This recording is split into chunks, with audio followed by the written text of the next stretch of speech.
ನಮಸ್ಕಾರ ಎಲ್ಲ ದೊಡ್ಡ ಮಂದಿ ಮೊದಲ ಲೈಕ್ ಮಾಡ್ರಿ ವಿಡಿಯೋ ಕಮೆಂಟ್ ಮಾಡ್ರಿ ವಿಡಿಯೋ ಮುಗಿಯನ ಶೇರ್ ಮಾಡ್ರಿ ಮತ್ತೆ ಹೊಸದಾಗಿನ ನಾನು ಯೂಟ್ಯೂಬ್ ಚಾನಲ್ ಯಾರು ನೋಡಾತ್ರಿ ಚಾನಲ್ ಸಬ್ಸ್ಕ್ರೈಬ್ ಮಾಡ್ರಿ ಅದಕ್ಕೆ ರೊಕ್ಕ ಇಟ್ಟಿಲ್ಲ ಅಂತ ಪದ್ಧತಿ ಇಲ್ಲ ನಮ್ಮ ಕಡೆ ಆ ಚಾನಲ್ ಸಬ್ಸ್ಕ್ರೈಬ್ ಮಾಡ್ರಿ ಸರ. ಸೀತೆಯನ್ನು ಅಪಹರಿಸಿಕೊಂಡು ಹೋದದ್ದು ದುರ್ಯೋಧನನೇ.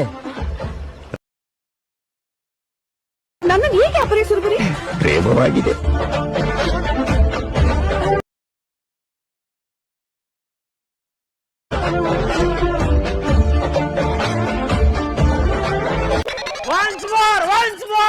ಸೀತೆಯನ್ನು ಅಪಹರಿಸಿಕೊಂಡು ಹೋದದ್ದು ದುರ್ಯೋಧನನೇ. ನನ್ನನ್ನು ಹೇಗೆ ಅಪಹರಿಸಿರುವಿರಿ? ಪ್ರೇಮವಾಗಿದೆ.